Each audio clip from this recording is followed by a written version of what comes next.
answer, and this is where if you don't get the answer from the stage here, you're going to get it before you leave. That's my promise to you. I hope we can deliver on that. Okay, the USA never been as popular. We're back. I think we're back to levels we were before the recession. I think we're pretty much close to 2000, 2008, when we had fewer flights, but we had large numbers of going over there. What are you seeing about 2017? What are the places that people are getting excited about in America, on the American side, and people are getting excited about visiting? Well, I think what we have is a big advantage in the capacity of seats to North America. I mean, currently we have 11 cities being serviced on direct routes, situated on 12 to come. That doesn't count Miami. Oh, I think that's 11, including Miami, yes. That's from September. Miami, Miami. Aer Lingus, September. That's the big marquee westbound route of the year. So 11 cities being serviced, and they're situated on East Coast, West Coast, and Mid-West Coast. So allowing you really easy access to connect to onward destinations. What's hot right now is the big iconic cities that we're all used to, like the New Yorks and Bostons, and Las Vegas is very popular. Am I right in saying about half the people go to New York? Half our capacity goes into New York. Reginald might be on this post. Yes, I would think so. Yeah, far ahead anyway. The iconic cities, I come across it. The iconic cities, and we as a committee represent, not just the iconic cities, but a lot of off the beaten path destinations as well.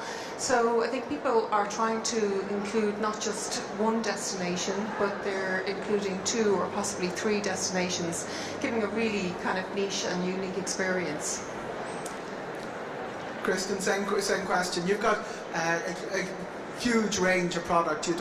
I think people will look to you when they're going outside the familiar, so that while they'll go to American holidays for some of the most familiar destinations, but you must be seeing a lot of unusual places popping up in people's wish lists for 2017. Yeah, it's fantastic to see the interest. I mean, obviously the core destinations of New York and Las Vegas and Orlando are always popular, but a lot of people want to integrate New York with Toronto or Miami, or going down to Orlando and maybe doing a cruise. So there's a lot of options tying in with the key cities. But yeah, it's great. There's a lot of interest. We have people interested in renting RVs and doing Route 66. We have people interested in doing ranches and escorted tours. There's just such a great variation and variety to be able to be doing so much around the United States. Tryphavana, we don't have a direct flight to Las Vegas, yet it's very popular. It is, yes. People sometimes use it as a twin centre own, so they would link it in with New York and then travel on to Vegas, or they'll go to San Francisco or LA. What's the flight time from New York? There's Newark and there's JFK. There's several different times. I know, it's about 3 hours further, isn't it? Sorry, it's about 5 hours. 5 hours further, yeah. I should know that. Yeah. Sorry, I thought you meant what was the times it goes out. Sorry. Yeah.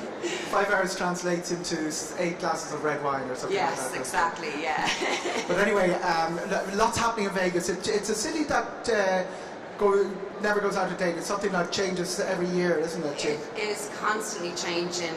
I know myself, I go back probably 4 or 5 times a year, and every time I go back there's something different there to see and do.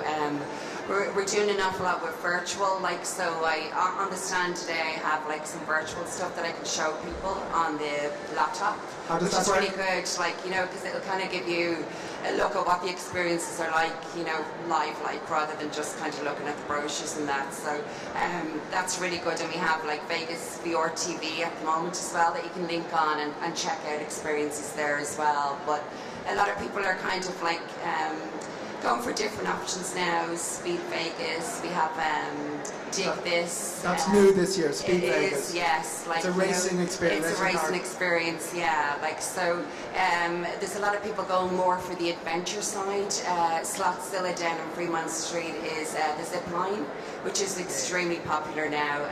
It's bringing a lot more people down to Fremont Street, which is downtown Las Vegas. That got forgotten about for a few years. The Strip took all the... I think so, but people actually, there's so much done on the Strip now, and it's kind of more or less complete. We do have new projects coming on for 2018, but I think with Fremont Street it's a real old Vegas, and it gives people a taste of what it was like before, and people really enjoy going down because there's live bands on the streets all the time, like playing at different times of the evening.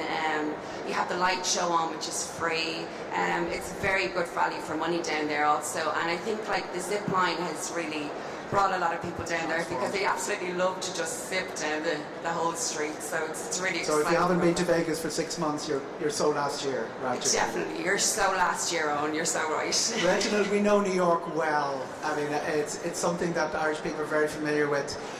We seem to can't get enough of it, can't get enough flights in.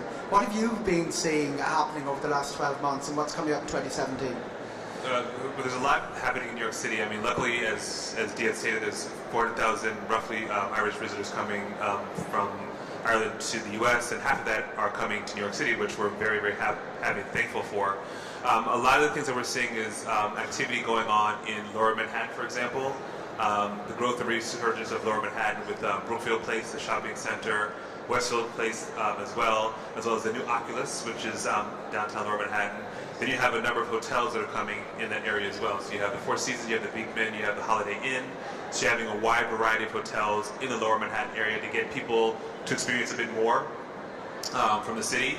As well as, of course, what's old is new.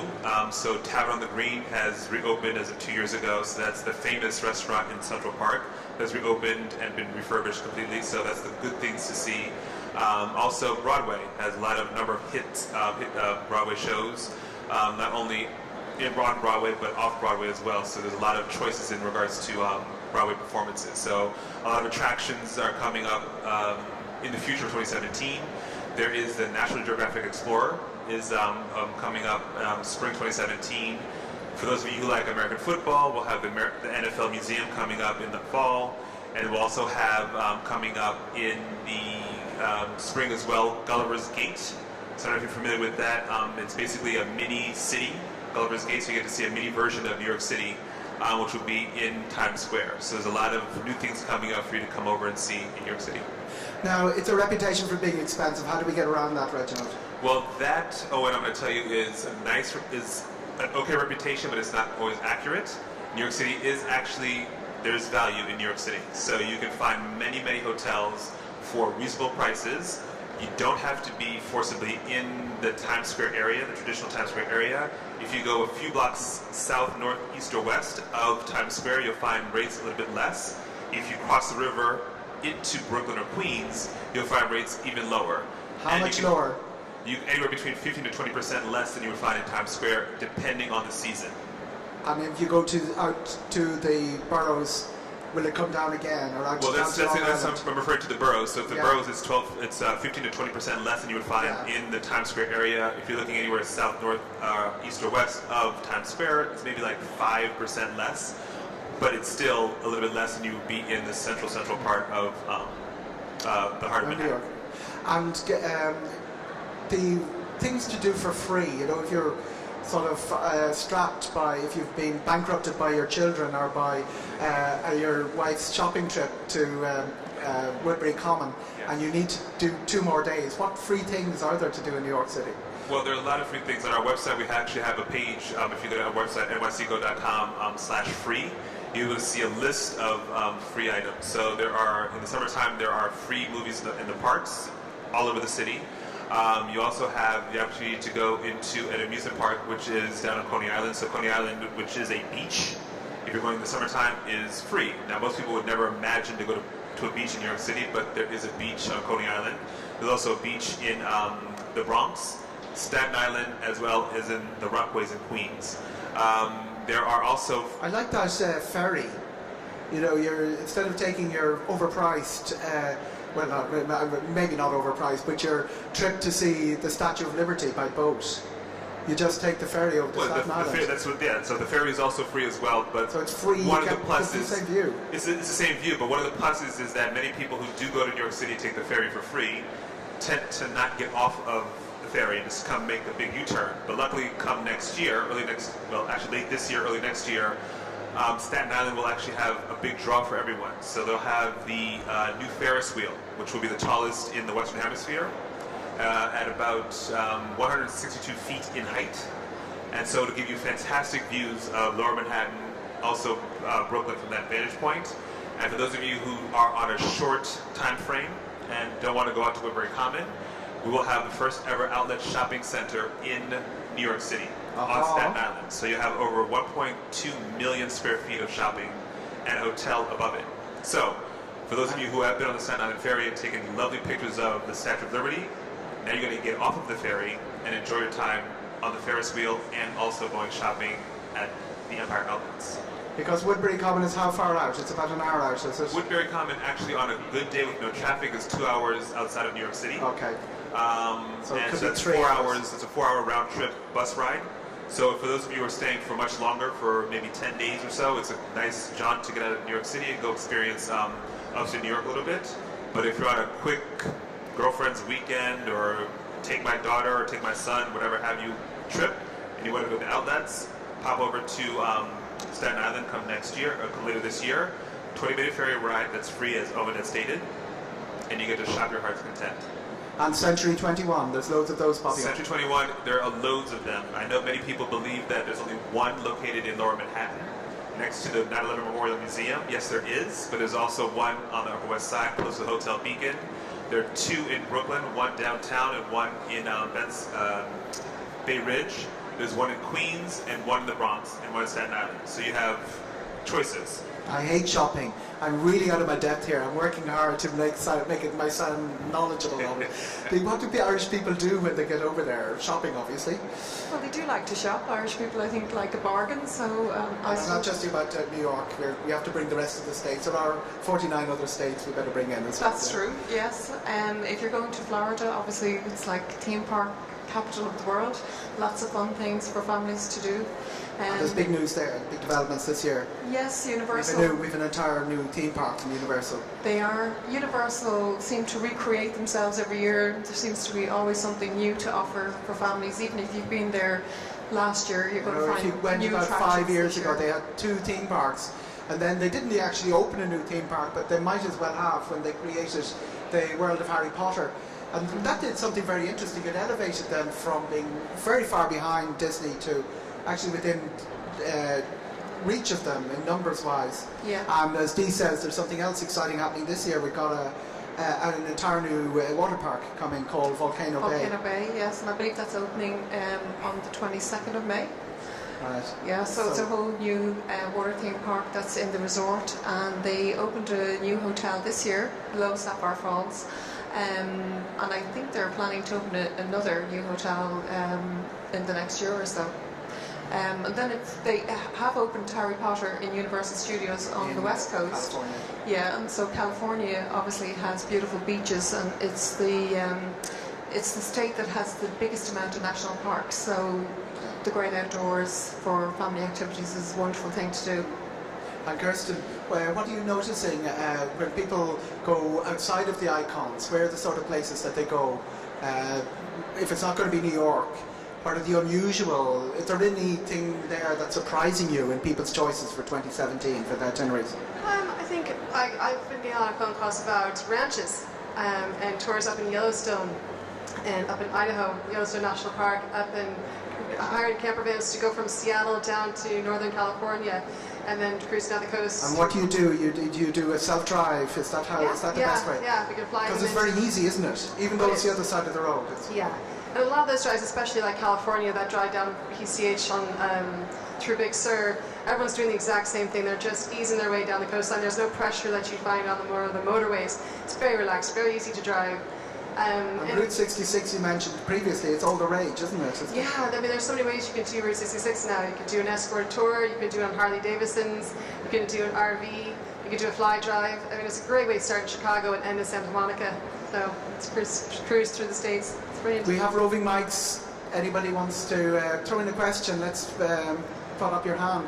The pre-clearance in Dublin Airport, they've put extra officers in there, well, but they also have an kiosks. automated process kiosk. Yeah, they're automated That's a big passport change. control kiosks. They're making a big difference, and they're popping up as well in the main cities across the USA. So if you're travelling on an already validated ESTA, you can go to those kiosks, and apparently pre-clearance is up by 14% in Dublin, and I know they've had an increase in Shannon, so it's not just Irish visitors that are taking advantage of that convenience. Obviously, a lot of our European neighbours are doing the same as well, so that's And the ESTA is fairly straightforward. You just apply online and it comes through usually within minutes, doesn't it? It does indeed, yeah. And it's valid for 2 years. So it's And what does it cost? It's $14. $14. Yeah. So don't even attempt to go get on your aircraft without the ESTA. That's the big message, because the aircraft gets fined for landing if they don't have everyone cleared. And the result is that the aviation desk is where they will look for your paperwork and your ESTA. Now, I'm not recommending this for a second, but I know of cases where people have come to the airport without an ESTA and managed to get it in the time before their flight took off. The big danger with that, and it has to be, cannot be stressed enough, is that if anything goes wrong, you have a chance of clearing it up. If your ESTA gets, some of them get randomly rejected. If your flight is that day, you're going to be really, really, really snookered. So it's really important to go in more than 3 days in advance. And in addition to that, like, we have direct services to 5 Canadian cities, for which people can further access into the USA. So if you are going through Canada, you do have to apply for a traveller visa for Canada. It takes a couple of minutes. Now, does that apply to transfers? I think it does. Okay, if you're flying via Toronto, you know they don't want to be American, by the way. There's ETA and there's the ESTA. You know, that's the difference, isn't it? Yes. And it's valid for 3 years, and it costs 10. 5 years. 5 years. 5 years, and it's $5, 5 Canadian dollars. So $5 Canadian it's dollars. So really it's cheap. Yeah. Okay. Yeah. Cheaper than a cup of coffee on Europe. Yeah. Great. And like Dee was saying, you can go into Toronto, continue on to Las Vegas, you can go down to Miami and go, or even New York and over to Vancouver. You do have to do both your ESTA and your ETA, but you're valid for travel to the States for... It is getting complicated, but it really is. Question here from this gentleman here. We have a roving mic there, sorry to... Are there rail pass options? There's a program BBC in Rail Travel in America. Sorry, Rail pass options. Are we talking Amtrak? Is that what we're looking for, an Amtrak? We're actually just starting to really explore Amtrak and American holidays, and I've rode Amtrak myself many times, being from the States, and I think it's a brilliant way to travel It's around. expensive though, isn't it? It can be more... It can be very reasonable, to be honest, and like especially one of my favourite itineraries is if you're flying direct into Washington DC, spending 3 or 4 nights in DC, taking the train from there to Philadelphia, it's a couple of nights in Philadelphia, then on to New York. And you can get fares as low as $35 from Washington to Philadelphia. And is there a pass that you do a month equivalent of the European rail passes? Not like the European rail pass. There's a great Spanish rail pass, which is really really cheap. I think that you have to pay as you go. But there's departures hourly. I know for the East Coast. You can also do Amtrak from the West Coast as well, from LA up to Seattle, then over to Chicago, down to New Orleans, and back around. So, you know, it is a great way to travel and see the States. It's very easily accessible from JFK, isn't it, Reginald? The Amtrak system, yeah. It's so either JFK or and there is a station in Newark, an Amtrak station. Yeah. Correct. So you have both options. So it's very, very easy to manage your way into that and getting into the city. So there's great transportation. So you can taxi to get into New York City, into Manhattan, I should say. You can take the Airlink. You can take the subway. Yeah. Or you can do one of the airport shuttles to take you into Manhattan. But realistically, I'm just contradicting myself. Newark is where you'd go if you were getting onto an Amtrak, because you walk from the terminal to the Amtrak station. Actually, no, you have to take the commuter, the rail train, the light rail, to take you to the train station. Okay, right. And then from there you hop on the train to go either north or south. And I think BWI, we used to have BWI from Ireland, but that has an Amtrak station as well. But that's irrelevant now almost. Question from the audience here. We've got someone in the second last. Oh, we've someone here in the front. My apologies. Yeah, I know. I'm not sure if you've mentioned this or not, but between 2013 and this year, I spent maybe a month there in September in America, and the price of petrol has dropped from $4.80 down to $1.89 per gallon. Right. That's an amazing amount. So the self-drive experience is even more. It's amazing. I mean, I was driving a Jeep and it was like $28 to fill it from empty to full. Couldn't believe it. Right. You know. We have a question in the second. My question was Route 66. If you didn't want to drive the full Chicago, Los Angeles route, what would you recommend Where would you recommend? Where's the best bit? Well- How long do we have, by the way? Is it 3 days, 6 days, 10 days? I think Whatever. it's more 2 weeks to go from Chicago. I mean, there's an escort tour, which is great because with the escort tours, they do. If you're driving and you don't want to do the full 2,500 miles, what would be the most advantageous place to arrive? And I wouldn't mind leaving from Los Angeles, but Yeah. I've done Chicago about I think 100 our miles. choices are limited by direct flights. I think Chicago is where you're going to come into, isn't it? Yeah, absolutely. You kind of work your way down south and then over. So I think with being Route 66, I mean, it's hard to kind of cut off different points in between. If you did want to narrow it down, it is possible, but it kind of makes a lot more driving for you to get from point to point as opposed to spreading out over 2 weeks and being able to. There is a great centre in Oklahoma, sort of a history of Route 66. Along, I like the Oklahoma stretch of it because it has that sort of neon 1950s feel to it. And you can actually find bits of the original Route 66, which looks like the back road from, Kinnegad to O'Brien's Bridge or something. So it's really, really narrow, broken down bits of road. The highway's running alongside it, but I would recommend the Oklahoma side of it. But the Arizona, there are fans of the Arizona section as well, aren't there, Yeah. Kristin, that Yeah, say it's... through New And I know the Mexico. motorbike people have a different feel or a different set of priorities than the people in RVs or cars. My answer would be, and I defer, and Reginald, you can come in this because it's your home country as well, what the best bit of Route 66 for a first-time visitor would be. I'd say Oklahoma. You'd agree? Agree?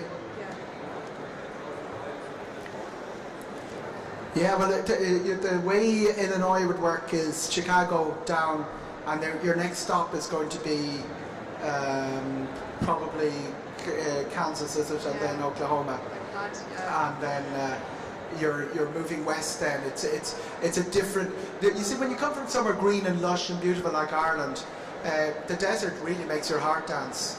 So a lot of people like that stretch of it, but it's a lot of nothingness. It has to be said as well. It's a long drives. This is your country, Tryphavana, because but people forget Las Vegas is known for its gambling, but you don't actually have to do any gambling. You can actually have a great time because the food, the entertainment, Cirque du Soleil, all of that stuff. But the real key to it, and Las Vegas people sometimes don't tell you that because tourist boards work in very strange ways, and they're supposed to only concentrate on what they're selling, which is their city.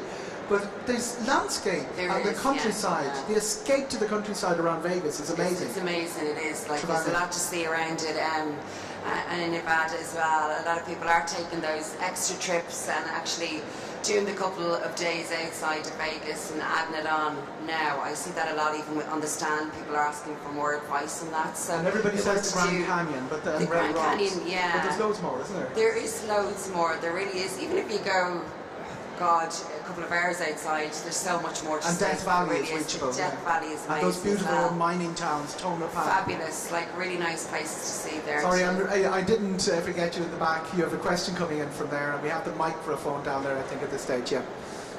We're going over in June, and we're flying into New York and hiring an RV to drive down to Miami. Just looking for information on campsites. We're having trouble finding campsites. Where we can park. Well, I suppose. Oh yeah, park up safely. Park up with the RV along the way. Okay, RVs. Is this your department, Kristin? The difficulty finding parking for RVs. They do actually have booklets that have the maps of where you can stay along the route. Did you book there with Cruise America? Did you book it? They should be able to send you a pamphlet of where there are places to stop, and you'll have the facilities, the plug-ins for the generators and things like that for the camper van. So, but I can speak to you afterwards and we can see if we can get someone sent out to you. Oh, okay, great, thanks. Any questions from? We have somebody put on. Anybody from the back? Anybody? Reginald, what's the story with? We hear a lot about Airbnb in New York. What's the story with the city council and Airbnb, or is Airbnb legal in New York? Is it not legal? What's happening? It's not, well, I should clearly state that any apartment, I should say, or housing unit that's being rented out for less than 30 days is illegal in New York City. And now what the city council has done is they've not only come after the owners of the apartments, but also the traveler as well. So if anything, in regards to being illegal, so if anybody gets caught in an Airbnb establishment, they are fined. So I think one of the challenges is that, with Airbnb, it's a wonderful business, it's fantastic, but we, as the city tourist office, we tend to support our members. Our members are our hotels. So with the hotels, you get a different experience because, at least you have some sort of fallback if anything goes wrong with the hotel, as opposed to Airbnb. So if you're booking your trip through American Holidays, of course you have the insurance, but of course if something goes wrong and they're not able to assist you because of the time difference, you have the hotel that can assist you there directly. So we always look to support our hotels, and you can get the kind of services that you need at the hotels. We have a lot of hotels that have kitchenettes. For example, at our stand right now, we have the Hotel Beacon, which many of you are Just familiar here in with. the hall, Have very good value. Exactly. Midtown hotel, really good value. They have kitchenettes in there in all of their rooms. If you look at the Hotel Metro, which is at our stand also, they all have breakfast included in their rates. So it gives you those kind of little perks and privileges that you may not be able to have when you do an Airbnb, for example. And if you may not want to go out and go shopping every single time for breakfast, lunch, and dinner, as you would do an Airbnb, you have that choice of going to different restaurants in the areas that you're staying in the hotel, or you can stay in your hotel room, which is perfectly fine as well, and have that experience as well. So we're really supportive of our member hotels. So you're avoid Airbnb. And if I'm to read you right, I'm not saying to avoid Airbnb. I'm just telling you that it's illegal. Be careful. There for 30 but days. Under 30 days, that means it's illegal. It's correct. not legal. Absolutely correct. So hotel is just much more. For you, it's much more value. It's much more interesting. You're also helping out our travel partners here in Ireland, American Holidays, for example. And the other thing is, if it intrigues Irish people, is how does that tipping system work? Because we had our heads around, like 20 years ago, it used to be 12%. Then it sort of goes riding up to 15%. And now it's 20%. And you get chased by the waitress down the street unless you get the ride. Yes. I know that's one of the unique things for visitors coming from Ireland is the whole tipping notion. I wish we were as simple as you were in regards to how we do our bills. But unfortunately, in the U.S., the waitstaff is paid by their tips. So the best recommendation for all of you to do is that when you see the total number at the bottom, not the tax, you double that. Okay? So if you see double the tax. So basically what you're doing, not double the tax, but if you see something is, you can double the tax, or if you see a bill is $50. Yes. You just double it and make it, just add $10, and that covers you. Okay. So 5 and 5 is 10, and it's $10 that covers you. You're just safe. Or if you're really a mathematician, you want to do 20%. That's 20%. 20%. It took a while, guys, but it's 20%. 20%, or it's a scale, 15 to 20%. If you think the service is exceptional beyond belief, and you have gold bullions in front of your face, 20%. If you think it's average, then it's 15%. So that's what you think about. If the service is awful, you're still paying 20% to this person who's giving you a horrible service. It's a scale. It's 15 to 20%. Okay. So you're giving 15% if they're rude to you, and then 20% if they're not. I always say if a waiter is rude to you, you wait until your food is delivered to you, because you don't want to be rude to them before your food is served. And then after your food is served, you can express yourself to that particular waiter and also the manager. And usually what happens is that something is comped. So that's the advantage of when you travel. Right. So you get a free drink. Be mindful of that. I know the Irish is super polite. Yeah, we don't complain. We don't complain. But you should. But if the service is bad, wait till your food is delivered. Then after that, you complain to the waiter and to the manager. And what I read about this is the restaurants don't pay their staff. They actually want the customer to pay their staff. The waitering wages are very low. The minimum wage for the people who work in restaurants are lower. So that's why the tips are so important to them. Because they use the tips to.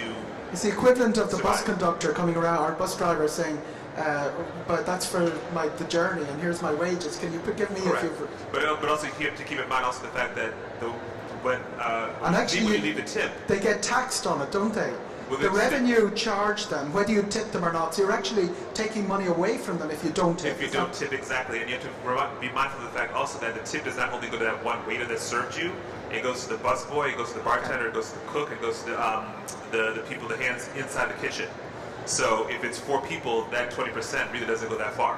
When you think about it, for that one person to be able to survive on rent, basic meals, just living overall in New York City. Right. But the advantage is that some restaurants now have changed their policy where they're being a bit more Irish and including everything into the bill. So that's the good part. So it's becoming a new trend finally in New York that restaurants are offering the final bill.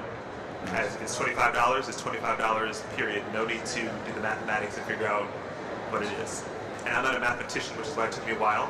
I was a political science major, so I'm not good at math. Last questions from the floor here. Anybody? Great. I just want to say, a few years ago, we were in New York and we were in an Irish pub. We had a meal in O'Reilly's in Midtown. And when the waitress came, she said, no need to give me a tip, I've already taken the tip. That's a good move. Take the tip before you serve. Yeah, that's right. Kristin? I just want to say, just for part of the benefit as well for working with a tour operator, all the girls that I work with, we've all stayed in New York or Las Vegas. So when you come speak to us, we can give you our own personal recommendations of where we stayed at our hotels. Also, we can package things together with a low deposit because we have great rates with the hoteliers. For New York and Las Vegas, we can get great rates on the accommodation, and you don't have to pay for them up front. You can put down a low deposit. But we've all been to, a lot of the girls in American Holidays have traveled all over the US and have been to many of the hotels, so we're great to speak to you about all the personal experiences. So come to the experts. That's really, that's one of the questions, if there isn't one from the audience, I'll put at you. Why, in this day and age, when you can get your flight and you can do everything when you land there, why do people still go to American Holidays and tour operators and go through travel agents? Well, What's the big advantage? I think more than anything is just knowing that we want you to have a great time on your holiday. We want to make sure you're looked after from start to finish. We want to put you someplace where you'll be happy, where you'll be able to experience the destination to the best. Also, we look after you as far as you come back. If there's any problems while you're in a resort, you can always contact us. In Florida, in Orlando, we have reps in resort. So we're there for you from start to finish, which really that merges with the experience of all the travel consultants who've been on their own holidays to these destinations. The benefit of both those mixed together, sometimes, with the internet, something can happen and you might lose that hotel and you don't have any backup, whereas we'll be able to contact you if there's any problems. We just make sure we look after you from start to finish. Thank you very much to Dee, to Kristin, to Tryphavana and to Reginald, and you've been a great audience. Thank you very much, guys. Thank you. We'll be moving on to cruise in a few minutes' time. I think the cruise people may already be here. So.